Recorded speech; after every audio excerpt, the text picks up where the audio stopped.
Hello everyone, this is CA Payal Shrimal और आज के इस रिवीजन वीडियो में हम कवर करने वाले हैं the sales of goods act का यूनिट 2। यूनिट 2 से आसान कुछ है ही नहीं और एग्जाम पॉइंट ऑफ व्यू से ये बहुत इंपॉर्टेंट भी है। इसका फायदा इस बात में हो जाता है कि यहाँ पर एक टॉपिक पढ़ने पर दूसरा बिल्कुल मुफ्त है। तो किस बारे में है ये यूनिट? ये यूनिट बात करता है दो चीजों की, कंडीशंस एंड वारंटीज। क्या होते हैं कंडीशंस एंड वारंटीज, ये जानने के लिए आपको समझना पड़ेगा कि भैया सेलर जो है अपने मुंह से बहुत सारी बातें बायर को बोलता है, उसे रिझाने के लिए, मनाने के लिए, समझाने के लिए कि तू कैसे भी करके सामान खरीद ले। अब जो भी बातें सेलर बायर को बोलता है वो होती है रिप्रेजेंटेशंस, बट इसमें से कुछ बातें सिर्फ ऐसे ही होती है कि क्या जच रहा है, आप ही के लिए बना है मानो ये सामान। तो ये सारी बातें कॉन्ट्रैक्ट का पार्ट नहीं बनती। और इंडियन कॉन्ट्रैक्ट एक्ट और सेल्स ऑफ गुड्स एक्ट के लिए हमारे लिए तो भाई वही बातें मैटर करेगी जो कॉन्ट्रैक्ट का पार्ट बनी है, क्योंकि उसी का लीगल इफेक्ट होगा। तो इन रिप्रेजेंटेशन में से जो भी बातें निकली है सेलर के मुंह से और वो कॉन्ट्रैक्ट का बन गई है हिस्सा, उनको आप कहेंगे स्टिप्यूलेशन। स्टिप्यूलेशन पर बायर भरोसा कर रहा है, इसीलिए स्टिप्यूलेशन हमारे लिए रिलेवेंट है। क्योंकि ये कॉन्ट्रैक्ट का हिस्सा है, इसीलिए ये लीगल इफेक्ट क्रिएट करती है। यानी कोर्ट में आप इस बात पर सेलर को स्यू कर सकते हो। यानी अगर सेलर ने ये दावा किया है कि कपड़े पे से कलर नहीं उतरेगा 2 साल तक और उसने इसे कॉन्ट्रैक्ट का हिस्सा बनाया है, तो इस बात पर आप उसे स्यू कर सकते हो। स्टिप्यूलेशन 2 प्रकार के होते हैं। अब कौन सा स्टिप्यूलेशन था जो स्टेटमेंट उसने कहा, उस पर डिपेंड करेगा कि बायर को उसके वायलेशन पर क्या अधिकार मिलेगा। यानी अगर वो स्टिप्यूलेशन या मुंह से कही गई बात जो कॉन्ट्रैक्ट का हिस्सा बनी थी वो बेहद जरूरी है तो उसे कंडीशन बोलेंगे। अगर वो बहुत ज्यादा इंपॉर्टेंट नहीं है, सब्सिडियरी या कोलेटरल है, तो उसे वारंटी बोलेंगे। फर्क ये होता है कि अगर कोई शर्त, कोई सेलर के मुंह से निकली हुई बात, कोई कॉन्ट्रैक्ट में बना हुआ रिप्रेजेंटेशन आपके लिए कॉन्ट्रैक्ट एंटर करने के लिए इतना जरूरी था कि वही मेन पर्पस था, तो उसके पूरा ना होने पर आप कॉन्ट्रैक्ट कैंसिल कर सकते हो और डैमेजेस के लिए स्यू कर सकते हो। यानी कि अगर सपोज आप एक गाड़ी लेने गए और आपने बिल्कुल क्लियर किया हुआ था कि मुझे ये गाड़ी टूर पर ही ले जानी है और सेलर से बात हो गई, सब कुछ डन हो गया, आप गाड़ी लेकर आए और वो टूर पर्पस के लिए ही अनफिट निकली, तो ऐसे में उस गाड़ी को रखने का कोई मतलब नहीं है। आप उस गाड़ी को ही लौटा सकते हो, रेप्यूडिएट कर सकते हो, क्योंकि डैमेजेस से आपका काम नहीं बनता। बट अगर सपोज गाड़ी टूर पर्पस के लिए फिट थी, बस उसका हॉर्न काम नहीं कर रहा, तो ऐसे में जो पर्पस है वो कोलेटरल है। जो वारंटी, जो स्टिप्यूलेशन है वो कोलेटरल है, वो मेन पर्पस नहीं है, वो उसके नीचे है। तो ऐसे में आप केवल डैमेजेस के लिए स्यू कर सकते हैं। You have only the right to sue for damages. आपको ऐसे में कॉन्ट्रैक्ट कैंसिल करने का हक यहां पर नहीं मिलेगा। अब याद रखिएगा, बड़ी बात को छोटी बात बनाया जा सकता है, यानी कंडीशन को वारंटी की तरह ट्रीट करके आप बोलेंगे कोई बात नहीं यार, गाड़ी मेरी टूर पर्पस के लिए फिट नहीं है तो क्या हुआ, ये गाड़ी मैं वैसे यूज कर लेता हूं, पर आप ऑफकोर्स डैमेजेस के लिए स्यू कर पाओगे। यानी कंडीशन को वारंटी माना जा सकता है, पर याद रखिएगा कभी भी वारंटी को कंडीशन नहीं बना सकते, आप राई का पहाड़ नहीं बना सकते। अब कुछ कुछ केसेस है जहां पर क्लियरली कंडीशन को जानबूझकर वारंटी ही माना जाता है। What are those cases? Circumstances when condition is to be treated as warranty. Buyer की मर्जी है, वो चाहे तो कंडीशन को वेव कर सकता है और उसे ट्रीट कर सकता है लाइक अ वारंटी, उसकी खुद की मर्जी। साडी इच्छा, मुझे माफ करना है सेलर को, मुझे नहीं करना है कॉन्ट्रैक्ट कैंसिल, मुझे सिर्फ डैमेजेस मांग लेने से मेरा काम हो जाएगा, तो even that can be done. हालांकि दूसरा केस वो है कि अगर गुड्स मैंने आधे एक्सेप्ट कर लिए और वो बाकी के सीवियर नहीं हो सकते, अलग नहीं हो सकते, तो अगर मैंने 50% गुड्स एक्सेप्ट कर लिए मतलब मुझे 100% एक्सेप्ट करने ही पड़ेंगे। तो ऐसे में नॉन सीवियरेबल के केस में पार्टली भी अगर आपने गुड्स एक्सेप्ट कर लिए तो आप कंडीशन को वारंटी ट्रीट करोगे, सिर्फ डैमेजेस के लिए स्यू कर पाओगे। अब ऐसे में ना सेलर की गलती है ना बायर की गलती है, जो कंडीशन है वो लॉ से ही इम्पॉसिबल हो गई है या लॉ ने ही उसे एक्सक्यूज कर दिया है, ऐसे में आप कॉन्ट्रैक्ट को कैंसिल नहीं कर पाओगे। ऐसे में सिर्फ और सिर्फ आप उसे वारंटी की तरह ट्रीट कर सकते हैं और आप उसमें सिर्फ और सिर्फ डैमेजेस क्लेम कर सकते हैं। अब आ जाते हैं चैप्टर के एक इंपॉर्टेंट हिस्से पर कि ये जो शर्तें हैं, ये जो स्टिपुलेशंस है, ये जो गारंटी की हम बातें करते हैं, ये जो मुंह से निकली हुई रिप्रेजेंटेशंस है सेलर को बायर के द्वारा, हर बात कॉन्ट्रैक्ट में लिखी हुई हो ऐसा जरूरी नहीं है। अगर लिखी हुई हो तो उसे एक्सप्रेस कहते हैं, agreed at the time of contract. लेकिन कुछ बातें ऐसी है, कुछ रिप्रेजेंटेशन ऐसी है जो बिना बोले भी मान ली जाएंगी, लॉ ही मान लेगा कि वो कॉन्ट्रैक्ट में प्रेजेंट है। जैसे आप किसी दुकान पर खाने के लिए जाते हैं तो आप मान लेते हैं कि बासी नहीं खिलाएगा, ताजा खिलाएगा। अगर आप किसी दुकान से कपड़े खरीद रहे हैं तो आप मान लेंगे कि ये कपड़े जो हैं ये पहली बार ही आप ही खरीद रहे हैं, ये पहने हुए कपड़े नहीं बेच रहे हैं। तो ऐसी कुछ शर्तें मुंह से बोलने की भी जरूरत नहीं है, मान ली जाएंगी कि वो प्रेजेंट रहती हैं, इसलिए उन्हें इम्प्लाइड कहते हैं। अब इम्प्लाइड वालों में कंडीशंस कौन कौन सी है और वारंटीज कौन कौन सी है, उनकी बात हम करते हैं। कुछ ऐसी शर्तें हैं जो बोलना भी नहीं पड़ता, बट अगर पूरी नहीं हुई तो कॉन्ट्रैक्ट कैंसिल करके बायर निकल सकता है। जैसे कि शर्त नंबर 1, टाइटल। सेलर के पास बेचने का हक होना चाहिए। तू मुझे सामान बेच रहा है तो तू खुद तो मालिक होना चाहिए ना, या बेचते वक्त तू मालिक बन जाना चाहिए। यानी अगर तुम्हारा टाइटल डिफेक्टिव निकला तो बायर ट्रू ओनर को सामान लौटा देगा और सेलर से अपना पैसा वापस ले लेगा। दूसरी इंप्लाइड शर्त ये है डिस्क्रिप्शन। अगर मैंने अपने मुंह से कोई बात डिस्क्राइब करी है या सेलर ने बायर को डिस्क्राइब करी है तो जो आपका एक्चुअल गुड्स है वो आपके डिस्क्रिप्शन को मैच करना चाहिए। यानी जिस भी क्लास या काइंड का आपने वो प्रोडक्ट बताया था, कोई टाइप का सिल्क बताया था, या आपने उसके कैरेक्टरिस्टिक्स यानी साइज, डेप्थ, उस तरीके की कोई भी डिस्क्रिप्शन दी थी तो आपका प्रोडक्ट उससे मैच करना चाहिए। कहने का मतलब है अगर आप मटर बेचने का वादा करते हैं तो आप सामने वाले को बीन्स लेने पर मजबूर नहीं कर सकते हैं, आपको वही बेचना पड़ेगा जो आपने कॉन्ट्रैक्ट किया था।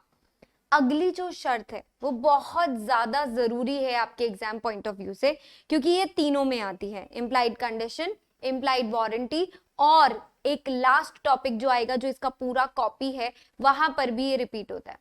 मैं पहले तो क्लियर कर देना चाहती हूं कि ये इम्प्लाइड कंडीशन एग्जिस्ट नहीं करती है, यानी कि सेलर ये कभी नहीं चेक करेगा कि वो जो सामान बेच रहा है वो तुम्हारे पर्पस के लिए फिट है कि नहीं। फिटनेस का मतलब है फॉर बायर्स पर्पस।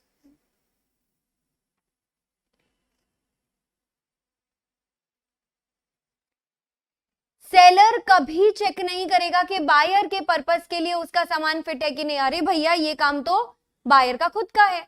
बट इसका सिर्फ एक एक्सेप्शन है, अगर बायर ने अपना एग्जैक्ट पर्पस सेलर को बताया था प्लस सेलर की पूरी स्किल और जजमेंट पर रिलाय किया है यहां पर, तो जाकर के आप मान सकते हैं कि इंप्लाइड शर्त एग्जिस्ट करेगी। बट इसमें भी बहुत क्लियर कंडीशन है, आपने एग्जैक्ट पर्पस सेलर को बताया होना चाहिए, एंड दूसरा आपने सेलर की स्किल पर रिलाई किया होना चाहिए, ना कि किसी पेटेंट या ट्रेडमार्क या ट्रेड नेम पर। अगर आप किसी पेटेंट या ट्रेड नेम पर रिलाई कर रहे हो तो फिर आपने सेलर पे रिलाई नहीं किया और उसकी इंप्लाइड कंडीशन नहीं आएगी। यानी दोनों शर्तें पूरी होनी चाहिए। अगली इंप्लाइड शर्त है कि जो सामान बेच रहे हो बेचने लायक तो होना चाहिए, उसकी स्टेट और कंडीशन ऐसी होनी चाहिए कि एक ऑर्डिनरी प्रूडेंस वाला आदमी उसको एक्सेप्ट कर सके उसी शर्तों पर। बट अगर तुम कोई सामान खरीद रहे हो और वो खरीदते वक्त तुम्हें पहले ही उसका एग्जामिनेशन करने का मौका मिला था और उस एग्जामिनेशन में उसमें दिख रहे सारे डिफेक्ट्स तुम्हारे सामने आ जाने चाहिए थे, तो तुम लेटर ऑन उस कॉन्ट्रैक्ट को कैंसिल नहीं कर पाओगे उसकी गलतियां बताकर, क्योंकि वो गलतियां तुम्हारे सामने ही तो थी। याद रखें सेक्शन 17 सैंपल, ये 15, 16, 17 सीक्वेंस में ही चल रहा है। सैंपल के रिलेटेड 3 पॉइंट्स आपको याद रखने की जरूरत है। अगर कभी किसी ने एक सैंपल दिखाकर बायर ने सेलर के पास से सामान लेने की बात करी है, तो ये सैंपल या तो सेलर ने बायर को दिखाया है या बायर ने सेलर को सैंपल लाके दिखाया है, व्हाटएवर इट इज, पूरा का पूरा बल्क आपके सैंपल से मैच करना चाहिए। सेलर ने बायर को एक मौका दिया होना चाहिए उसे पूरी तरीके से इंस्पेक्ट करने के लिए। मर्चेंटेबल क्वालिटी का होना चाहिए, उसमें कोई छुपी हुई डिफेक्ट्स नहीं होनी चाहिए, क्योंकि अगर ये छुपी हुई डिफेक्ट्स लेटर ऑन मिली, जो बाद में अभी नहीं अपेरेंट है पर बाद में यूज करने पर मिली, तो buyer later on contract avoid कर पाएगा। जैसे एक फ्रेंच आर्मी ने जूते बनवाए थे और उन जूतों में पेपर सोल यूज हुआ था, जिस से उसकी क्वालिटी बहुत खराब हो गई थी। अब ऑफ कोर्स कोई जूते फाड़ के तो देखेगा नहीं कि अंदर क्या यूज हुआ है, तो जब बाद में पता चला तो पूरा का पूरा जितने भी जूते वगैरह खरीदे थे वो सब कैंसिल कर दिए थे कॉन्ट्रैक्ट के अंदर, क्योंकि वो मर्चेंटेबल क्वालिटी के नहीं थे और वो सैंपल से मैच भी नहीं कर रहे थे। अब कभी कभी क्या होता है ना, सैंपल और डिस्क्रिप्शन दोनों से मैच करना होता है। यानी मैंने बोला तो है कि मुझे ऐसा का ऐसा सेट चाहिए, पर मैंने उसमें डिस्क्रिप्शन में भी साइज, क्वांटिटी, क्वालिटी, कलर कुछ तो चेंज करने बोला है। तो ऐसे में ध्यान रखिएगा कि जो बल्क निकल के आएगा ना, वो दोनों से करेस्पॉन्ड करेगा, यानी सैंपल से भी और डिस्क्रिप्शन से भी। अगर उसने किसी एक से भी बिल्कुल मैच नहीं किया तो कॉन्ट्रैक्ट रिप्यूडिएट करने का मौका मिल जाएगा, जो कि हर बार होता ही है। होलसमनेस सिर्फ खाने की चीजों पर लगता है, ये मर्चेंटेबिलिटी का ही पॉइंट है, बट ये खाने पीने की चीजों पर लगता है। यानी जो भी खाने की चीजें होती हैं वो हेल्दी भी होनी चाहिए, बासी नहीं होनी चाहिए, उसमें कोई जर्म्स नहीं होने चाहिए, कोई उसे खा के बीमार नहीं होना चाहिए, ये सारी उसके अंदर में सेलर की खुद की इंप्लाइड कंडीशंस होती हैं। ये सारी हो गई इंप्लाइड कंडीशंस, बट इनमें क्या था ना कि अगर इनमें से कुछ भी पूरा नहीं हुआ तो कॉन्ट्रैक्ट कैंसिल किया जा सकता है, रेप्यूडिएट किया जा सकता है, प्लस डैमेजेस भी मांगे जा सकते हैं। बट अब मैं आपको जो बताने जा रही हूं वो इंप्लाइड वारंटीज है, जिसमें कॉन्ट्रैक्ट कैंसिल नहीं हो पाएगा, ओनली डैमेजेस मांग पाएंगे हम। पहला है क्वाइट पोजेशन। सेलर चाहता है बायर से कि प्लीज मुझे सामान शांति से एंजॉय करने दो, कोई मुझे परेशान ना करे कि ये सामान चोरी का है, ऐसा है वैसा है, मुझे क्वाइट पोजेशन चाहिए।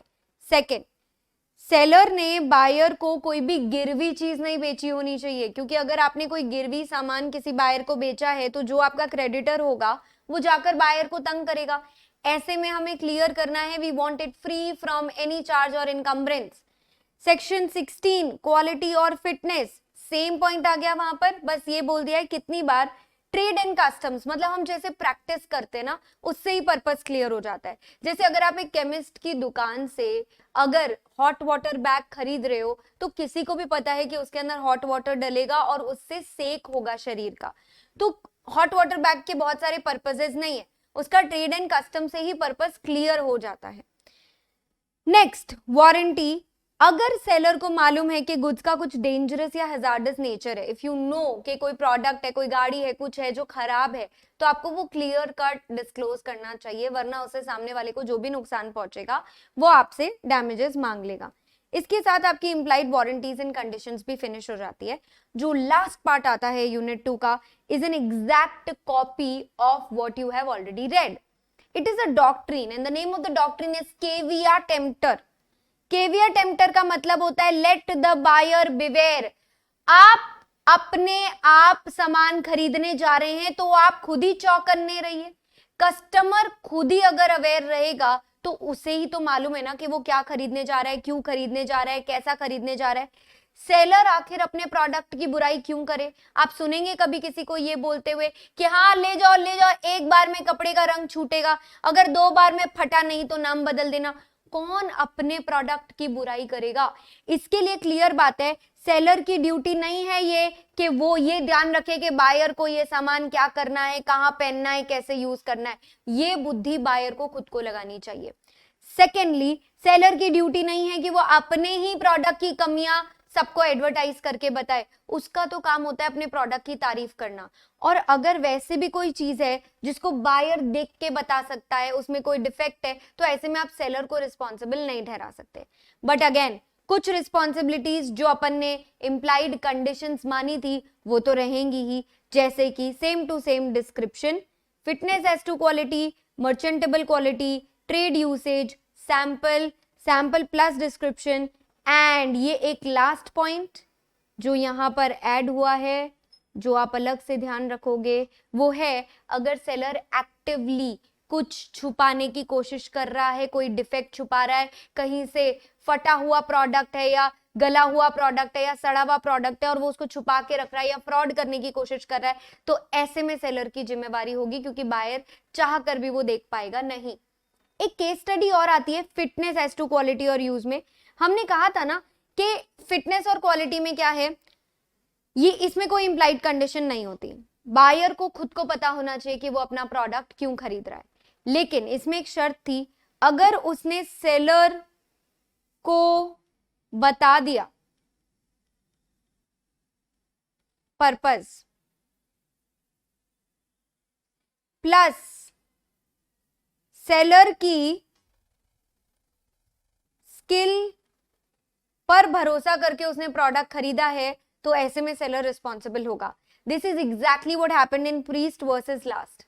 अ person went to a chemist shop और उसने एक वाटर बॉटल खरीदी वहां से। नाउ यूजुअली आप वाटर बॉटल खरीदते हो तो वो पानी के लिए ही होती है ऑफ कोर्स, लेकिन उसने क्लियरली पूछा था कि मुझे इसमें हॉट वाटर रखना है, और केमिस्ट ने क्लियरली बताया था कि जी हाँ आप इसमें हॉट वाटर रख सकते हैं। अब क्योंकि सेलर को पर्पस बता दिया था और सेलर की स्किल पर रिलाई करके खरीदा था, तो जैसे ही उसने वो पानी, उसमें गर्म पानी भरा और अपनी वाइफ के बाजू में रखा, वो बॉटल फट गई जिससे वाइफ को लगी। तो ऐसे में वो रिस्पॉन्सिबल होगा जो सेलर है, भले ही आप केवियर टेम्पटर कितना भी लगा दो, ये उसके एक्सेप्शन में ही हिट होने वाला है। इसके साथ हमारा unit 2 sales of goods act का यहीं पर होता है फिनिश। नेक्स्ट वीडियो में मिलेंगे यूनिट 3 के साथ। Till then all the very best for your preparation. और अगर आपको कोई भी तरीके की प्रॉब्लम फेस हो रही है, let us know in the comment section below. Bye bye, take care, all the best.